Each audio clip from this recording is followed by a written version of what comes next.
네, 여러분 안녕하십니까. 10월 11일 토요일 주말 아침 매일 성경 묵상 함께 나누겠습니다. 오늘은 역대하 23장으로 넘어가서 1절에서 15절까지만 함께 보겠습니다. 제가 앞부분을 읽어드립니다.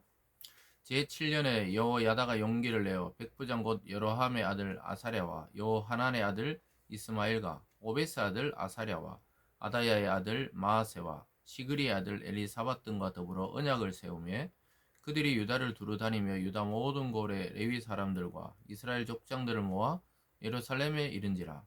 온 회중이 하나님의 전에서 왕과 언약을 세우며 여호야다가 무리에게 이르되 여호와께서 다윗 자손에 대하여 말씀하신 대로 왕자가 즉위하여야 할지니. 아멘.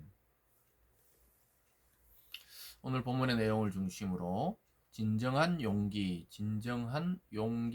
제목으로 하나님 말씀 증거하겠습니다. 어제 살펴본 대로 아달랴는 자기 아들이 반역을 통해 죽자 자기의 그 자녀들, 즉 왕자들을 싹 다 진멸하고 죽이고 왕의 어머니였던 자기가 여왕이 되어서 통치하기 시작했습니다.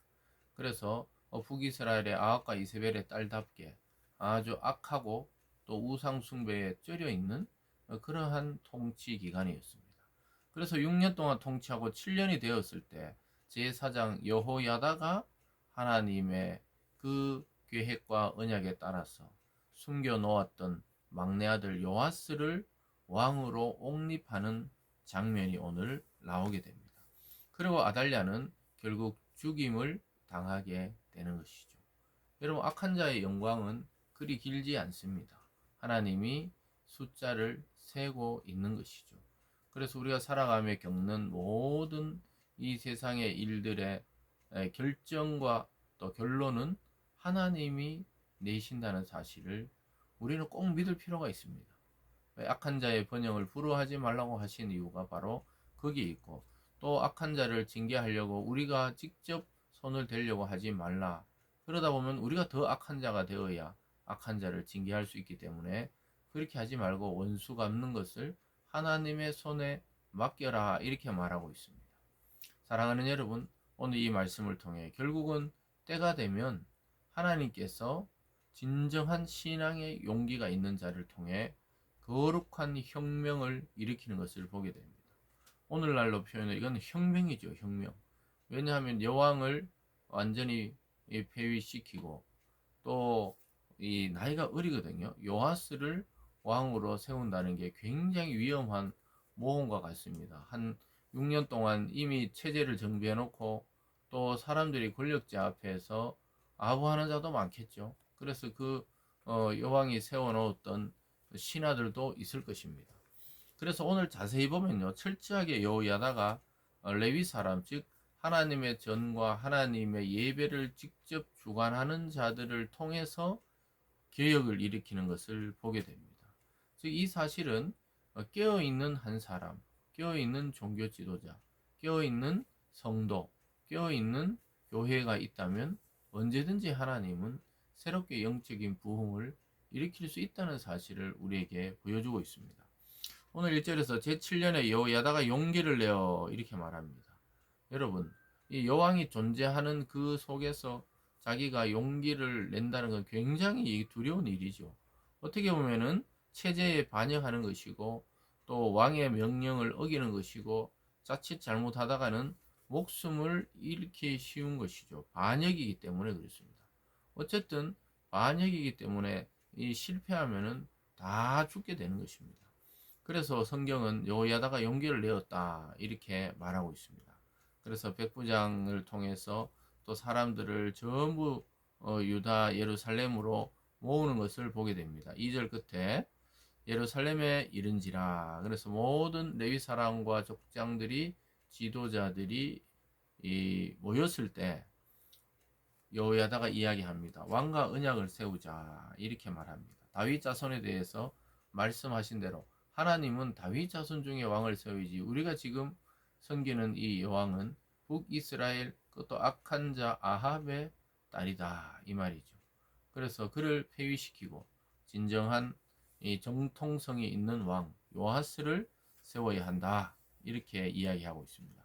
그리고는 제사장들과 레위 사람들에게 다 무장하게 해서 모든 문을 지키게 하는 장면을 보게 됩니다. 그래서 빈틈없이 왕궁과 성전을 지켜서 성전 안에서 그를 옹립하려고 하는 것이죠.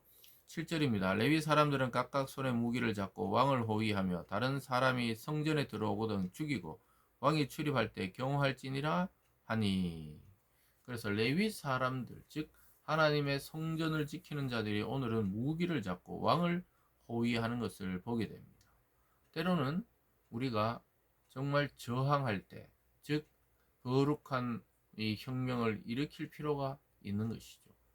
죄가 관영하고 악이 득세하고 도저히 하나님의 나라와 하나님의 말씀에 어긋날 때 우리는 의의 분노를 가지고 일어날 수 있습니다. 그래서 우리가 교회가 때로는 잠잠히 있고 왜 세상이 무관심하냐, 또 세상이 왜 뛰어들지 않느냐 이러지만 사실은 이 기도라는 무기를 통해 가장 빠르게 하나님께 세상의 정보와 잘못된 걸 전달할 수 있는 것입니다. 그리고 실제 움직일 때는 하나님이 또 그런 의의 분노를 하게 하시죠. 삼손을 통해 의의 분노를 통해 블레셋을 막 치듯이 오늘 이 여호야다를 통해 잘못된 그 여왕을 쳐내는 것을 보게 됩니다. 그래서 왕을 또 경호해야 되죠. 왕의 이 일반 군인들은 또 거기 암살자가 있을 수도 있고 또 여왕이 심어놓은 자가 있을 수도 있습니다. 그래서 결국은 이 성전 안에서 옹립하는 것을 보게 됩니다. 11절로 가보면 10절입니다. 또 백성들의 각각 손에 무기를 잡고 왕을 호위하되 성전 오른쪽에서부터 성전 왼쪽까지 제단과 성전 곁에 서게 하고 무리가 왕자를 인도하여 내어 면류관을 씌우며 율법책을 주고 세워 왕으로 삼을세. 여호야다와 그의 아들들이 그에게 기름 붓고 이르기를 왕이여 만세수를 누리소서 하니라. 그래서 사람들이 왕궁안이 아닌 성전 안에서 정통성 있는 하나님이 약속한 다윗의 후손을 왕으로 세우는 장면을 보게 됩니다.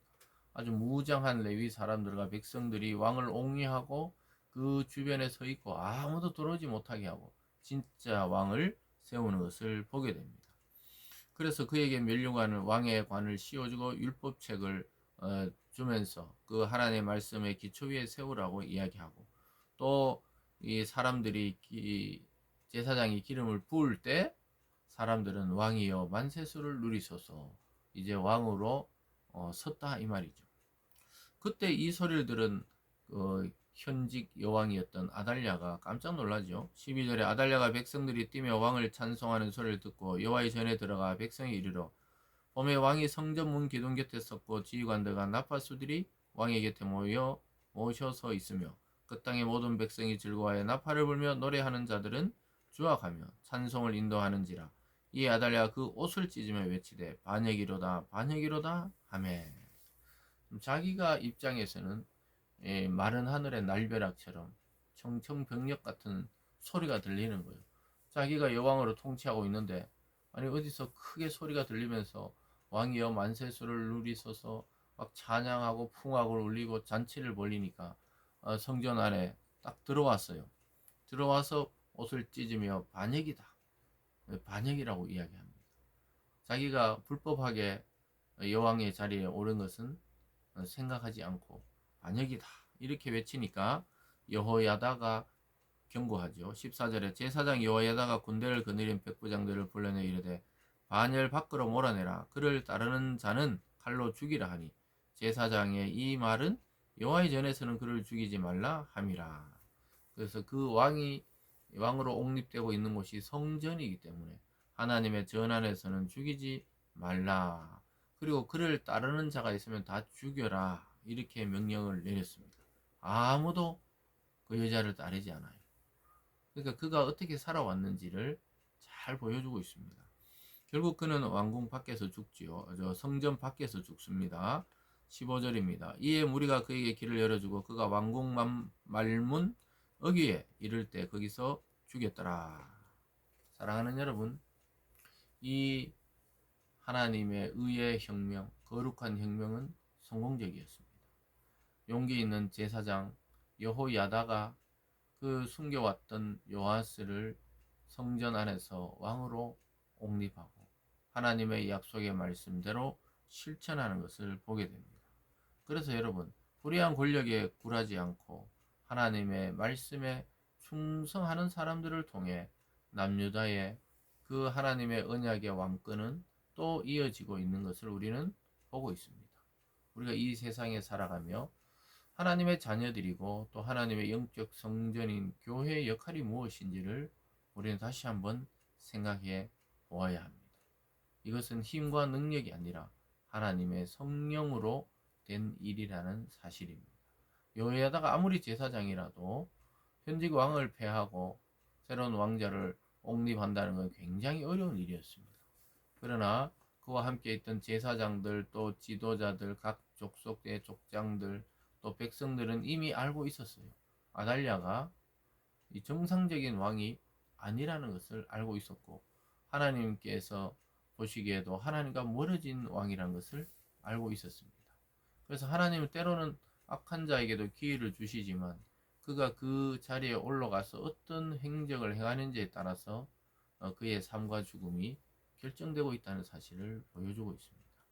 우리는 이 시대에 여호야다와 제사장들처럼 또 하나님을 전적으로 믿는 백성들처럼 우리는 날마다 우리 자신의 삶을 개혁해야 되고 말씀으로 갈아엎어야 되고 또 말씀과 맞지 않는 이 세상의 제도와 사회 분위기가 바뀌도록 기도하고 때로는 행동하는 그러한 진정한 빛의 전사들이 되어야 하겠습니다. 기도하겠습니다. 사랑의 하나님 아버지, 우리가 때로는 거룩한 용기가 필요하고 또 하나님의 말씀을 따라 내 삶뿐만 아니라 우리의 사회에 여러 가지 불의한 일도 개혁되어지도록 기도할 수 있는 성도들이 되어야 하겠습니다. 하나님 아버지, 오늘 여호야다와 많은 레위인들과 또 지도자들의 그 용기 있는 결단이 이스라엘을 바른 나라로 또 바른 위치로 옮기고 있는 것을 보게 됩니다. 물론 하나님의 성령의 감동이지만 그렇게 감동받은 자들이 행할 때 일이 이루어졌습니다. 하나님 우리에게도 성령 충만함과 또 성령의 세례를 주셔서 하나님의 주시는 용기로 우리의 삶과 또 우리의 사회를 바꾸고 변화시킬 수 있는 작은 힘을 발휘할 수 있는 성도들 다 되게 하여 주시옵소서. 감사드리며 예수님 이름으로 기도드리옵나이다. 아멘.